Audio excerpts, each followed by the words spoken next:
Dear students, ninth class में हमारा history part चल रहा है।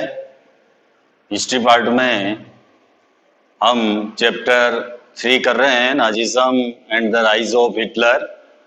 इन प्रीवियस क्लास हमने पढ़ा था birth of the Weimar Republic and the effect of the war.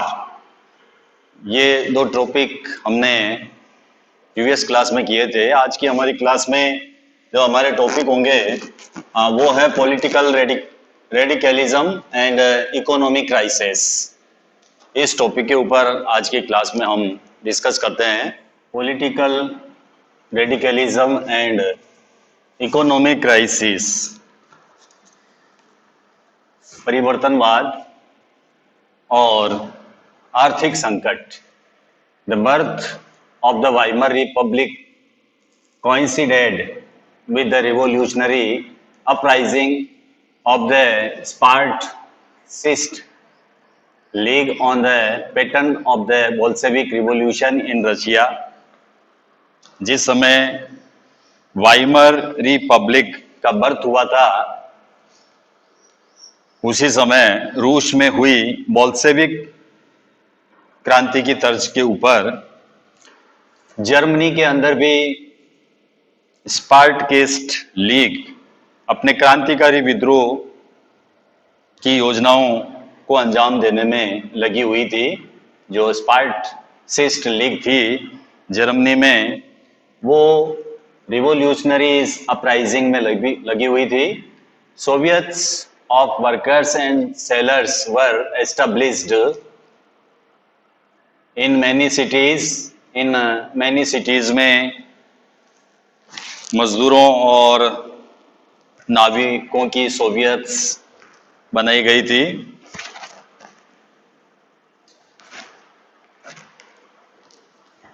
Democrats and Catholics met in Weimar to give shape to the democratic republic। Democrats and Catholics ये दोनों Weimar में मिले थे to give shape देने के लिए to the democratic republic. Berlin के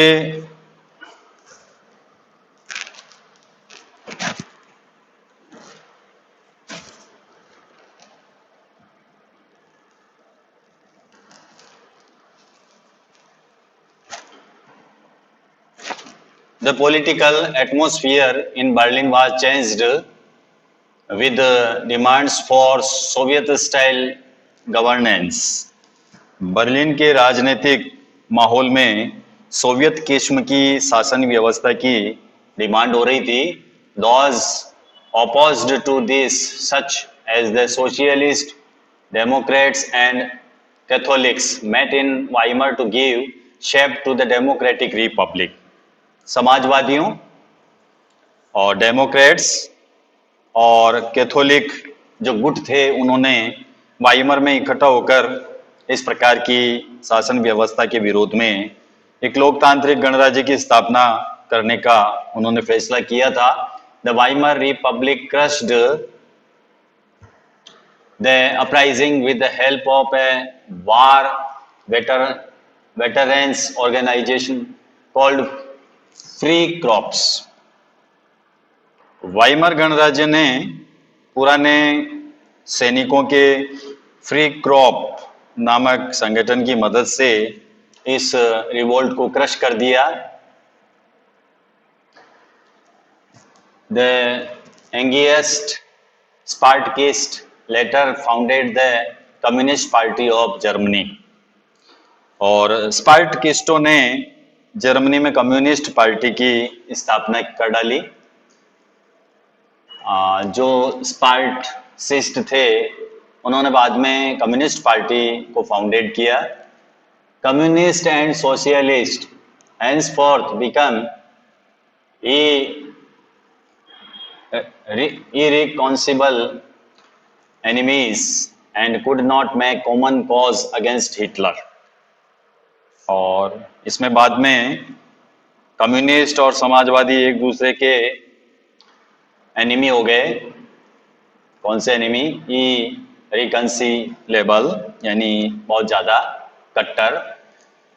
बाद में कम्युनिस्ट और सोशलिस्ट जो थे वो एक दूसरे के कट्टर दुश्मन हो गए, irreconcilable enemies, and could not make common cause against. और हिटलर के खिलाफ कभी भी इन्होंने कॉमन फ्रंट नहीं खोला। Both revolutionaries and militant nationalists craved for radical solutions. क्रांतिकारी और उग्र राष्ट्रवादी, रिवोल्यूशनरीज एंड मिलिटेंट नेशनलिस्ट, दोनों ने ही रेडिकल सॉल्यूशन हेतु प्रयास किया, आवाज उठाई। Political radicalisation was only heightened by the economic crisis of 1923.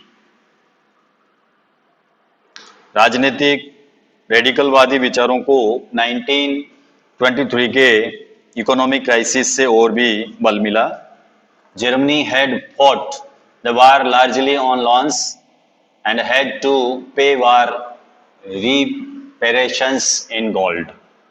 Germany ने फर्स्ट वर्ल्ड वार जो है कर्जा लेकर, लोन लेकर लड़ा था, और युद्ध के पश्चात उसे गोल्ड के रूप में उसको रिपेरेशंस करना पड़ा, उसको हर्जाना भरना पड़ा। This depleted gold reserves at a time resources वर स्कर्स। और इस डिप्लीटेड गोल्ड के कारण, इस दोहरे बोझ के कारण जर्मनी के जो स्वर्ण भंडार थे, जो गोल्ड था, वो समाप्त होने की स्थिति में पहुंच गए। इन 1923 जर्मनी रिफ्यूज्ड टू पे, और 1923 में जर्मनी ने कर्ज और हर्जाना चुकाने से उसने मना कर दिया। And the French occupied it's leading industrial area. इसके जवाब में फ्रांसीसियो ने क्या किया? फ्रांसीसियो ने जर्मनी के मुख्य जो इंडस्ट्रियल एरिया है, जिसको हम रूर कहते हैं, जर्मनी के जो मेन लीडिंग इंडस्ट्रियल एरिया है रूर, जिसको रूर कहा जाता है, टू क्लेम देयर कोल। तो जो औद्योगिक इलाका था रूर का, उस पर कब्जा कर लिया फ्रेंच ने। Germany retaliated with passive resistance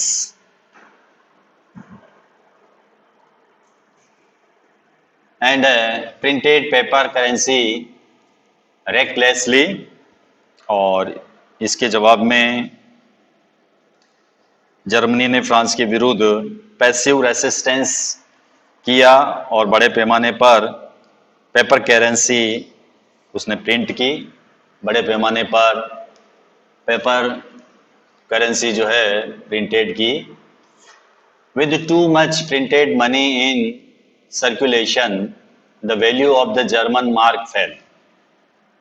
सरकार ने इतने बड़े पैमाने पर करेंसी को छाप दिया कि उसकी मुद्रा जो थी मार्क, वो उसका मूल्य गिरने लगा। मार्क, जो जर्मन मार्क था, वो फेल हो गया। इतनी बड़ी मात्रा में मनी को प्रिंट किया कि जर्मनी की जो करेंसी थी मार्क, वो फेल हो गई। In April the US dollar was equal to 24,000 marks.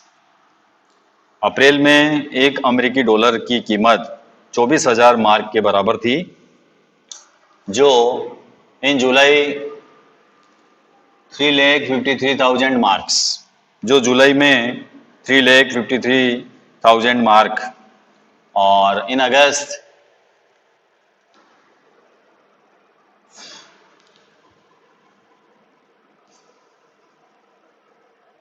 46,21,000 marks हो गई। अगस्त में इसकी कीमत जो हो गई वो 46,21,000 मार्क्स के बराबर हो गई। एंड एट इसके बाद में और भी दिसंबर में और भी ज़्यादा हो गई, करोड़ में हो गई। 9,86,60,000 मार्क्स के बराबर हो गई। The figure had run into trillions. और ये फिगर जो है और भी बढ़ते गए, खरबों में चले गए, ट्रिलियंस में चले गए, यानी $1 में खरबों मार्क्स मिलने लगे। As the value of the mark collapsed, जैसे जैसे मार्क की कीमत गिरती गई, प्राइसेस ऑफ गोल्ड शॉर्ट, तो कीमतें जो है वो बढ़ती गई, जरूरी जो चीजें हैं उनकी प्राइसेस जो है वो बढ़ती गई। The image of Germans carrying cut lots of currency notes to buy a loaf of bread was widely publicized, evoking worldwide sympathy। तो हम रेखा चित्र में देख सकते हैं, फिगर में देख सकते हैं, इमेज ऑफ जर्मन्स, जो जर्मनी की जो इमेज है, जो रेखा चित्र है, उसमें हम देख सकते हैं जर्मन नागरिकों को जो ब्रेड खरीदने के लिए बैलगाड़ी में नोट भरकर ले जाते हुए हम उनको देख सकते हैं। ब्रेड के लिए उनको गाड़ी भरकर नोट ले जाना पड़ता था, इतनी स्थिति खराब हो गई। This crisis came to be known as hyperinflation, और इस संकट को बाद में अति मुद्रास्फीति कहा गया, हाइपर इन्फ्लेशन कहा गया। A situation when prices rise phenomenally high, जब प्राइसेस इतनी बढ़ गई तो इस स्थिति को हाइपर इन्फ्लेशन कहा गया। Eventually the Americans intervened and bailed Germany out of the crisis by introducing the Dawes plan. Germany को इस संकट से निकालने के लिए अमेरिकी गवर्नमेंट ने इंटरफेयर किया और इसके लिए उसने डाउस योजना बनाई।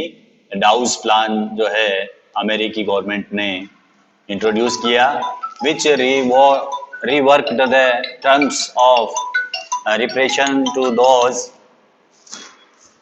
the financial burden on Germans।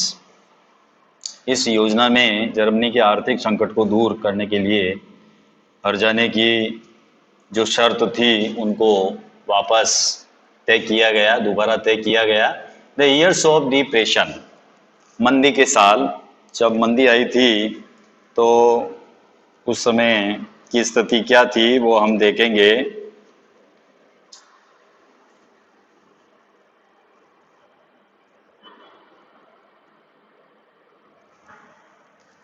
The year of depression, depression के years, the years between 1924 and 1928 saw some stability.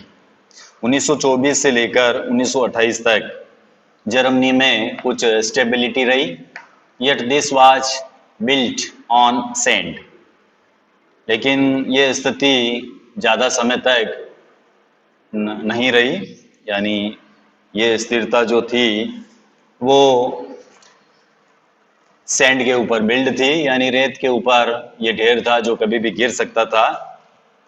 German investments and industrial recovery were totally dependent on short term loans largely from the USA.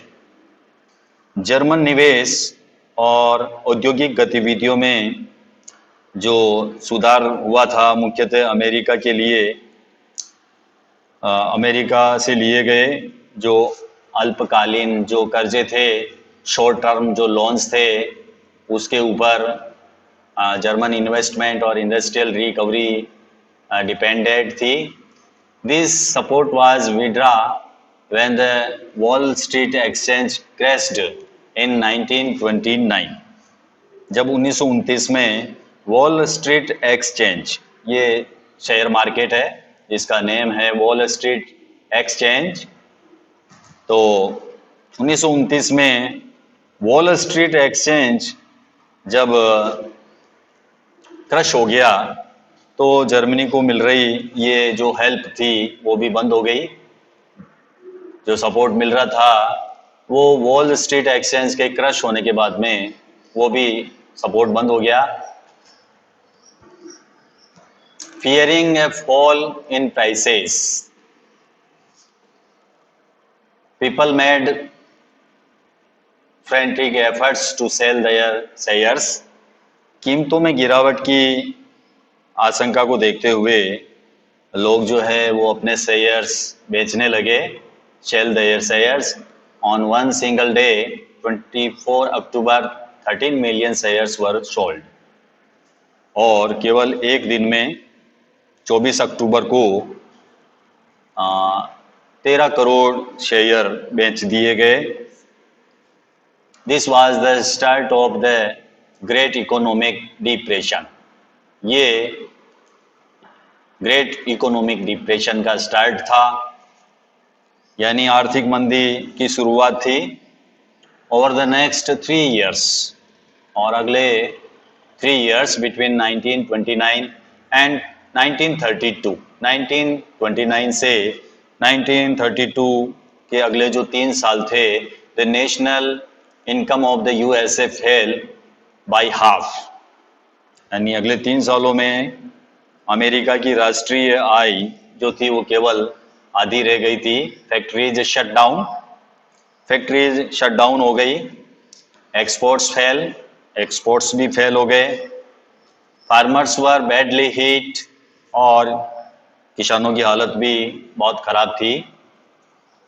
And speculators withdraw their money from the market, और जो speculators थे, जो सट्टेबाज थे, वो बाजार से पैसा निकालते जा रहे थे, मार्केट से मनी विड्रा करते जा रहे थे। कौन? स्पेक्यूलेटर्स, सट्टे लगाने वाले सट्टेबाज, उनको हम स्पेक्यूलेटर्स कहते हैं। The effect of this recessions in the US economy were felt world wide. अमेरिकी अर्थव्यवस्था में आई इस मंदी का असर दुनिया भर में वर्ल्ड वाइड फैल गया। पूरी दुनिया में इसको महसूस किया गया। The German economy was the worst hit by the economic crisis. इस मंदी का सबसे बुरा प्रभाव जर्मनी की इकोनॉमी के ऊपर पड़ा। बाय 1932 में industrial production was reduced to 40% of the 1929 level. Germany का इंडस्ट्रियल प्रोडक्शन 1929 के मुकाबले केवल 40% रह गया था। वर्कर्स लॉस्ट देयर जॉब्स, मजदूर बेरोजगार हो गए। वर्कर्स लॉस्ट देयर जॉब्स और वर पेड रिड्यूस्ड वेजेज, और उनके वेतन काफी गिर गए थे। The number of unemployed touched an unprecedented 6 million. बेरोजगारों की संख्या 60 लाख तक जा पहुंची थी। 6 मिलियन तक बेरोजगारों की संख्या हो गई थी। On the street of Germany, you could see men with placards around their necks saying, willing to do any work. Unemployed youths play cards or simply sat at the street corners, or desperately queued up at the local employment exchange. तो ये स्थिति है यहाँ पर। On the streets of Germany, you could see, Germany की सड़कों पर ऐसे लोग जो है आप देख सकते हो। On the streets of Germany you could see man with play cards. तो इस प्रकार की संख्या, इस प्रकार के बेरोजगारों को आप जर्मनी की सड़कों पर देख सकते थे। अराउंड देयर नेक्स सेइंग, और नेक में जो है प्ले कार्ड्स लगा हुआ है, पट्टी लगी हुई है गले में, और उस पर लिखा हुआ है willing to do any work, कि वो कोई भी काम करने के लिए तैयार है। इस प्रकार के मैन आपको सड़क पर दिखाई दे जाते थे उस समय। Willing to do any work, वो कोई भी काम करने के लिए तैयार है। इस प्रकार के जो अनएम्प्लॉयड थे वो जर्मनी की स्ट्रीट्स में हम देख सकते थे उस समय। इतनी जो है इकोनॉमिक क्राइसिस थी। इतनी आर्थिक मंदी का असर इतना हुआ कि हम इस प्रकार के दृश्य जर्मनी में देख सकते थे। अनएम्प्लॉयड यूथ प्लेड कार्ड्स, बेरोजगार नौजवान या तो प्ले कार्ड्स ताश खेलते हुए दिखाई दे जाते थे और simply sat at street corners, या फिर गली के जो कॉर्नर है वहां पर वो झुंड लगाए रहते थे और desperately queued up at the local employment exchange. जो रोजगार दफ्तर है, जो एम्प्लॉयमेंट एक्सचेंज है, उनके बाहर लंबी लंबी कतारों में खड़े पाए जाते थे। As jobs disappeared, the youth took to criminal activities and total despair became commonplace। तो युवा वर्ग जो था वो क्रिमिनल एक्टिविटीज में शामिल होता जा रहा था। चारों तरफ हताशा का माहौल था। डेस्पायर बिकम कॉमन प्लेस, डेस्पायर का माहौल था चारों तरफ। The economic crisis created deep anxieties, आर्थिक संकट ने लोगों को जो है एंजाइटी में ला दिया। एंड फियर्स इन पीपल, और लोगों में डर पैदा कर दिया। The middle classes especially salaried employees and pensioners saw their savings diminish when the currency lost its value. जैसे जैसे करेंसी का वैल्यू गिरता गया, अवमूल्यन होता जा रहा था, मध्यम वर्ग, खास तौर से जो सैलरी पर्सन थे, सैलरीड एम्प्लॉयज थे, और पेंशनधारियों की बचत भी जो है कम होती जा रही थी। जो एम्प्लॉयमेंट थे, एम्प्लॉय थे, जिनको सैलरी मिलती थी, उनकी सैलरी कम होती जा रही थी। जो पेंशनर्स थे, पेंशनर्स की जो सेविंग्स थी वो भी डिमिनिश होती जा रही थी। Small businessmen, the self employed and retailers suffered as their business got ruined। इसके अलावा कारोबार ठप हो जाने से छोटे मोटे जो बिजनेसमैन थे, रिटेलर्स थे, स्वरोजगार में लगे हुए लोग थे, उनकी हालत भी खराब होती जा रही थी। These sections of society were filled with the fear of proletarianizations, और समाज के इन वर्गों को सर्वहाराकरण का भय सता रहा था। सर्वहाराकरण हो जाएगा, सभी समान हो जाएंगे, अमीर गरीब समाज में सभी समान हो जाएगा। उसको हम कहते हैं proletarianisation. An anxiety of being reduced to the rank of the working class, और उन्हें डर था कि अगर यही हालात रहे तो वे भी एक दिन मजदूर बनकर रह जाएंगे, वर्किंग क्लास में आ जाएंगे। वर्स स्टिल द अनएम्प्लॉयड, और हो सकता है कि वो अनएम्प्लॉयड भी हो जाए। Only organised workers could manage to keep their heads above water, but unemployment weakened their bargaining power. केवल संगठित मजदूरी थे जिनकी हिम्मत जो है अभी तक बनी हुई थी, लेकिन बेरोजगारों की बढ़ती फौज उनकी मोल भाव करने की जो क्षमता थी उसको भी चोट पहुंचा रही थी। Big business was in crisis, बड़े व्यवसायी संकट में थे। The large mass of peasantry was affected by a sharp fall in agricultural prices, and women unable to feed their children's stomach were filled with a sense of deep despite. Big business was crisis. The large mass of peasantry was affected by a sharp fall in agricultural prices. किसानों का एक बहुत बड़ा वर्ग कृषि उत्पादों की कीमतों में जो गिरावट आ रही थी उससे परेशान था। एंड वोमेन, और जो वोमेन थी वो भी अपने बच्चों का पेट भरने में असफल थी, इसलिए वो भी जो है उनका भी जो दिल था वो डूबा हुआ था। Sense of deep despair, despair में उनका सेंस जो है डीप हो रहा था। Politically to the Weimar republic was fragile, राजनीतिक स्तर पर वाइमर गणराज्य एक नाजुक दौर से गुजर रहा था।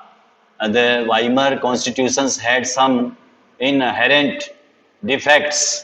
वाइमर संविधान में कुछ ऐसी कमियां थी, which made it unstable and vulnerable to dictatorship, जिनके कारण गणराज्य कभी भी इनस्टेबिलिटी में जा सकता था या तानाशाह का शिकार भी हो सकता था। वन वाज प्रोपोर्शनल रिप्रेजेंटेशन, इनमें से एक कभी भी इनमें से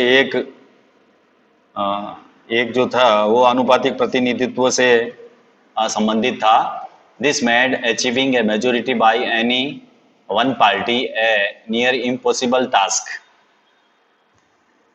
तो this made achieving a majority, इस प्रावधान की वजह से किसी एक पार्टी को जो मेजोरिटी है, बहुमत है, मिलना लगभग नामुमकिन हो गया था।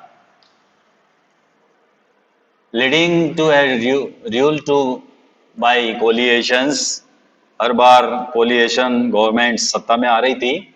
अनदर डिफेक्ट वाज आर्टिकल 48, और दूसरी समस्या अनुच्छेद 48 की वजह से थी, which gave the president the powers to impose emergency, जिसमें राष्ट्रपति को आपातकाल लगाने का अधिकार था। Suspend civil rights and rule by decree, नागरिक अधिकार रद्द करने और अध्यादेशों से शासन चलाने का प्रेसिडेंट को राइट था। With in its short life, अपने छोटे से जीवन काल में the Weimar Republic saw 20 different cabinets lasting on an average 239 days. Weimar गणराज्य का शासन 20 मंत्रिमंडलों के हाथ में रहा और उनकी औसत अवधि जो थी 239 डे से ज़्यादा नहीं रही। And liberal use of article 48, और इस दौरान आर्टिकल 48 का भी जमकर इस्तेमाल हुआ। Yet the crisis could not be managed, लेकिन संकट दूर नहीं हो पाया। People lost confidence in the democratic parliamentary system, लोकतांत्रिक संसदीय व्यवस्था में लोगों का विश्वास खत्म होने लगा था। Which seemed to offer no solutions, क्योंकि उनके लिए कोई समाधान खोजे नहीं जा रहे थे। एक वर्ड आया है प्रोलेटेरियनाइजेशन, सर्वहाराकरण। To became impoverished to the level of working classes, गरीब होते होते मजदूर वर्ग की आर्थिक स्थिति में पहुंच जाना, यानी जो रिच पर्सन होते हैं वो उनकी हालत जो है वो वर्किंग क्लास तक पहुंच जाती है, तो उसको हम कहते हैं प्रोलेटेरियनाइजेशन। प्रोलेटेरियनाइजेशन उसको कहते हैं हम हिंदी में सर्वहाराकरण। तो जो कुछ हाई सेक्शंस के होते हैं या रिच पीपल होते हैं, उनकी स्थिति जो है गरीब होते होते मजदूर वर्ग की स्थिति में पहुंच जाना ही प्रोलेटेरियनाइजेशन कहलाता है। तो इस प्रकार ये हमारा टॉपिक यहीं पर समाप्त होता है। मिलते हैं अगले टॉपिक में। Thank you, have a nice day.